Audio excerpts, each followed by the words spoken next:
Hello, listeners. Today is March 24th, 2025, and I'm thrilled to welcome you back to the Path to Calm podcast. I'm Russell, and I can't wait to jump into today's episode where we'll explore the remarkable book Anti-Anxious by Nick Trenton. This week's theme is all about letting go of overthinking and truly embracing the present moment, because genuine peace comes from within. In Anti-Anxious, Nick shares his personal journey through anxiety, from those restless nights filled with worry to the challenge of feeling lost or overly sensitive. Many of us can relate to that nagging self-doubt and the quest for purpose, but here's the exciting part. Nick equips us with the tools to shift those negative thoughts into something empowering. In this episode, I'm eager to share with you two essential strategies from Anti-Anxious: the significance of maintaining a thought journal and the transformative practice of rethinking and redoing our thought patterns. With Nick's compassionate approach, we can learn to reframe our thoughts and cultivate a gentle self-acceptance. If you're curious to learn more, you can grab a copy of the book on Amazon, and the audiobook is on popular platforms like iTunes and Audible. Don't forget to check out Nick Trenton's website via bit.ly at Nick Trenton. If you've been feeling overwhelmed, I wholeheartedly encourage you to pick up this book. Now it's time to embark on a journey of self-love, mindfulness, and empowerment, as well as acceptance. Let's write a beautiful narrative for ourselves together. We've explored the idea of reframing thoughts and began to identify cognitive distortions as well as gently challenge them as they emerge. It's important that we have these fundamental paradigm shifts in place first. Otherwise, we'll merely be working within our negative mindset, not working on our negative mindset. As Einstein famously said, we can't solve problems by using the same kind of thinking we used when we created them. In this chapter, we'll look more closely at a concrete technique for slowing right down and rewriting the very programming that our negative thinking runs on. But first, let's look at the insights gathered by the founder of cognitive behavioral therapy, CBT, Albert Ellis. In his work, he couldn't help but notice that different people seem to respond very differently to similar events. Why? The events themselves didn't explain the difference. It must be the thoughts, feelings, and beliefs of the people who were interpreting these events. Over the years, Ellis came to the same conclusions that Shakespeare arguably did in Hamlet when he said, "There's nothing either good or bad, but thinking makes it so." Thoughts, feelings, and actions are all connected and work together to create your response to external events. The ABC method, inspired by this understanding, helps us tease apart the different elements. A is for activating event. This is neutral in the sense that it only takes on meaning and value according to our response to it. B is for beliefs, how we respond internally to the event. C is for consequence. Importantly, the outcome or consequence is not a direct result of the event, but of our interpretation of the event. The event is always neutral. You can see where this is going. If we want to change our lives, we shouldn't start with A, the external events, but B, how we think about the events these events come from. In CBT, the goal is to make adaptive changes, so two new letters are added. D is for disputation. This is where we challenge the ideas in B. E is for new effect, something different to replace the old C. Let's look at an example. Dan has always loved motorcycles and owns several. One fateful day, he's out riding at night and has an accident. He collides with a car, severely injuring the mother and daughter inside, totaling his favorite bike, and leaving him with spinal damage that means that he'll not ride a bike again for years, if ever. That's one big, gnarly activating event. Believe it or not, Ellis would say that this event, tragic as it appears, is neutral and has no meaning by itself. But Dan is right there and responding instantly. He's completely destroyed with guilt and remorse. He calls it a tragedy. His world is so shaken by the event that he considers it a pivotal moment. Before the accident, he was happy, carefree, and innocent. After it, he was a condemned man, miserable, doomed to carry the remorse of the damage he'd caused, not to mention the physical pain from his own significant injuries. Dan refuses to forgive himself, despite being forgiven by the mother and the daughter in the car, and despite everyone around him telling him that it was an accident and not his fault. Dan is eaten up with the shame and the deep wish to turn back time. He falls into a depression and, perhaps unconsciously, starts to punish himself. He withdraws socially and stops taking care of himself. A pattern of self-defeating, negative thinking seeps into his world. Here's how the ABC method applies to Dan. A, the activating event is the accident. B, there are many beliefs here, but the big one is, I am guilty. I'm a bad, bad person. C, the consequences are obvious. Dan spirals into depression and self-loathing, unable to forgive himself or move on.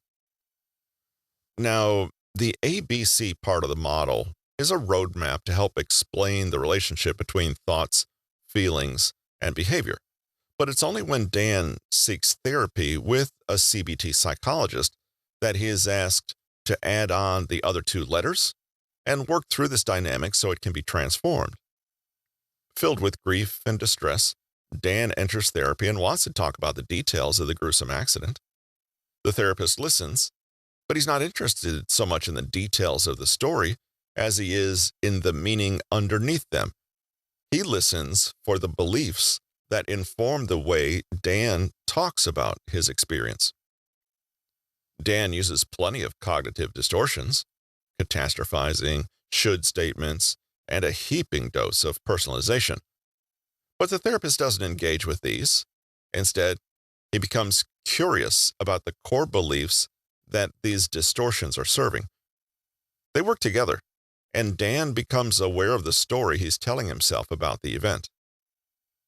Simply realizing he is telling a story in the first place allows him to gain some distance and perspective. More on this in the next section. The therapist starts to gently challenge Dan. Is there possibly a different way of looking at the whole thing?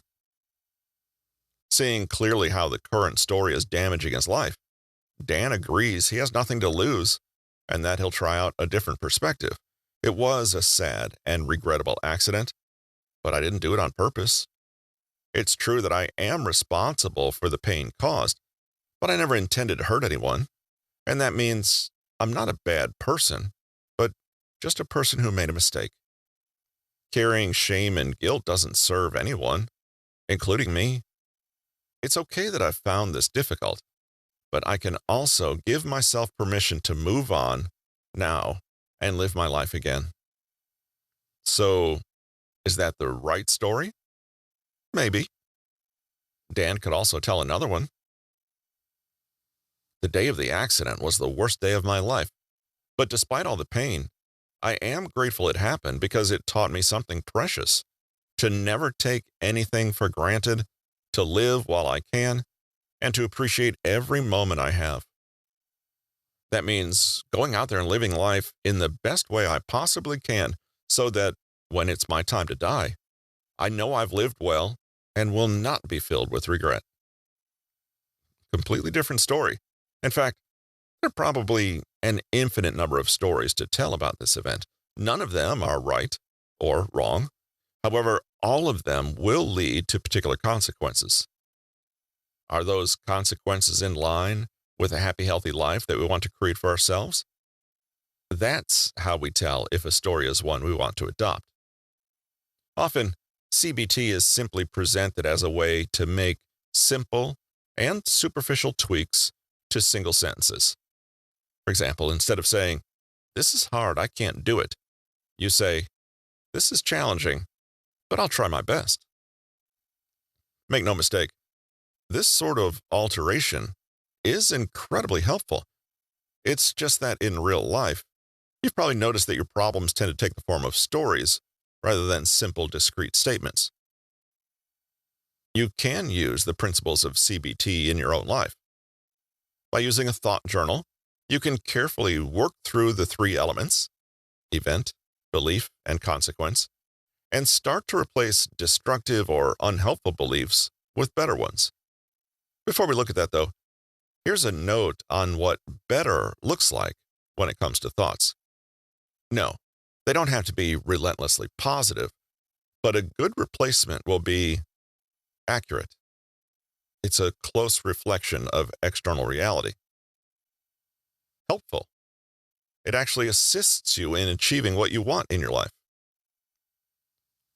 Congruent. It aligns with who you are and the values and principles you hold dear. It goes without saying, but the thoughts you use to replace unhelpful ones shouldn't be simply copied and pasted from someone else's life. They have to genuinely mean something to you. Being your own CBT therapist is a little like applying the find and replace function on Microsoft Word. There are two parts. First, observe and identify your thoughts. Second, rewrite those beliefs and allow the change in perception to filter through to your actions and behaviors in the external world. Then, take note of the results, adjust, and repeat. Step 1. How to keep a thought journal. This is not a conventional journal in the sense that you simply sit down and write whatever comes to you.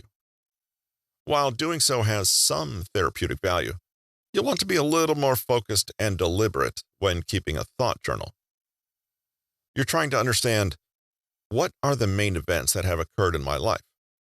What are the beliefs I hold about these events? What are the emotions that result from thinking this way? How do I act and behave because I hold this belief? A thought journal can be used in a non-directed way if you merely want to gain some self-knowledge, but it's best used when there's a particular problem you're working through. Sit down when you won't be disturbed and give yourself 5 or 10 minutes to just explore how you think and feel. Put it all down on paper. It doesn't have to be perfect or make sense. Hold it all loosely. Don't try to interpret anything just yet. After the time is up, you may choose to take a little break before looking at it again. When you look again, you may notice some patterns and themes emerging. Maybe you go back through the text and pull these out with a highlighter. Or maybe you allow the main ideas and thoughts to coalesce into a few sentences. You'll probably notice a few cognitive distortions in the mix. As you're writing or rereading, don't try to avoid painful or uncomfortable themes. In fact, lean into those, as they will most reliably lead you to your core beliefs about the event that's underway. Try also to avoid making any pronouncements just yet. Don't let that inner critic weigh in with judgments and diagnoses. Give yourself permission just to honestly express everything. Yes, even that thing you're trying hard not to think about. In the beginning, it's just about curiosity. Let's look at an example. Carl's boss has alerted him to an industry conference that he'd be willing to pay for if Carl can come up with a good presentation. Carl's anxiety instantly goes through the roof. He sits down to journal it out, slowing his thought processes so he can get a handle on them. As best he can, he tries to write down a neutral, objective account of events. He's been asked to do a presentation. He's never done one before. What beliefs does he hold? He just writes them down before he can second-guess himself. I'm not good enough. My boss thinks I'm more able than I am. I hate public speaking. This is going to be humiliating. What emotions does he feel? Well, these are the obvious ones: fear, panic, self-loathing. But he also identifies another feeling. It's almost like tiredness, like the anticipation of being overwhelmed. He looks more closely at this feeling, and it reveals another, quite hidden belief he has. If I succeed at this, then I'll have to keep on doing it, and I'm not sure I want to. Seeing this, he realizes he's felt this way before, that if he succeeds, then people will come to expect that from him, holding him to higher standards, and his life will suddenly get harder and more demanding. Because he thinks and feels this way, his behavior suddenly makes more sense to him. He feels avoidant and non-committal, and says yes to the conference, but only out of a sense of duty. Teasing all these feelings apart is now just an academic exercise. Finding out his exact thought patterns around this issue will allow Carl to make the best of the next step. After all, if you saw the problem as low self-belief, it would suggest a different solution than if you saw the problem as a lack of alignment with values or even burnout. Take some time with your own issue, and don't rush it. There may be several layers to your ingrained thought patterns. Step 2. Rethink and redo. Once you've identified the key thought patterns and core beliefs hiding inside your current situation, it's time to get curious about alternative ways of looking at things. Once you've done that, then the next step becomes obvious too. You think of ways to implement those new beliefs via action. It might be helpful to summarize things neatly by creating a table of 2 columns. One column is the negative thought pattern you currently hold, and the other column is where you brainstorm new beliefs and interpretations. The key point about this exercise, though, is that intellectually understanding what a better alternative would look like does not mean that you instantly replace it. Chances are, your negative thought patterns have been there for a while. It'll take time to experience a genuine and lasting shift to something different, so be patient and realistic. In Carl's case, he narrows down his beliefs on this issue to a few key thoughts. I'm only allowed to do the work I'm good at. I can't let people down, even if living up to their expectations makes me really unhappy. If an opportunity comes along, you have to take it, because you never know if you'll get another one. Carl recognizes that versions of these beliefs have popped up all throughout his life. He brainstorms a few realistic alternatives that he feels he can live with. Just because I do well at something, it doesn't mean that I'm committed to doing it forever. People's expectations of me are their own business, and I'm not letting anyone down by doing what is right for me. I can face any new opportunity with curiosity and gratitude, but I can also take the time to decide whether it aligns with my goals. However, writing something new in the second column is the very least you could do. You have to imagine really drilling this new way of thinking into your mind. It has to become real for you. There are many ways of doing this, but passively waiting for your mind to catch up is not likely to work. This is where action can help. Imagine that everything you write in the second column is purely hypothetical. That is, until you take action to make it real. Here are a few ideas. Take action that supplies you with evidence that supports your new belief. Your brain is intelligent. It doesn't want to believe something without proof. So, for example, if your unhelpful thought is, everyone will hate what I create, then put it to the test. In a small way, ask someone for their opinion on what you've created. When they don't hate it, make a mental note. Then take another small step. Gradually, you are accumulating evidence for your new thought. There are people who like my art. Create and strengthen a new filter. Your old mental filter worked hard to only notice those things that confirmed your core belief. Every day, pause to deliberately ask yourself to look at things in a way that aligns with your new belief. The old thought, I get depressed in winter, will give way to the new one. There are many things about winter that I still enjoy. If you try to find 5 things you love about each winter day when you wake up. Practice self-compassion. Remember that cognitive distortions are not only about content, but about feeling. You might find that your thought processes are fairly rational and realistic, but the problem is that they're just too harsh. The thought, most of my life is behind me, it may be literally true, but it's kind of unflattering. Here, taking action may simply mean being brave enough to face what's uncomfortable with humor and kindness. Well, you can't go on an epic journey without putting a few miles on the clock. Be polite and courteous to yourself. A little tact goes a long way. Try a handy trick for quickly cultivating self-acceptance. Put the words, "and I love that," at the end of something you're framing as a problem. I failed my driver's test, and I love that. It's not a magic wand, but isn't it interesting how it shifts your perspective? Maybe it's not the end of the world that you're flawed or struggling in the way you are. At least consider the possibility. In Carl's case, a little compassion could remind him that he is entitled to seek out work he values and to be a little easier on himself. He may find out, in fact, that his boss actually has no big expectation of how the conference will go and was only making a suggestion. All of the pressure was coming from Carl alone. Change statements to questions. Your core beliefs are just that, beliefs, not facts. If you find in the first column the thought, "Nobody wants to hire someone with my skills," change it to, "Is anyone hiring someone with my skills?" Literally go and check. Sounds too simple, but we often allow assumptions to act like facts in our lives. Be curious. Don't say how the door is closed.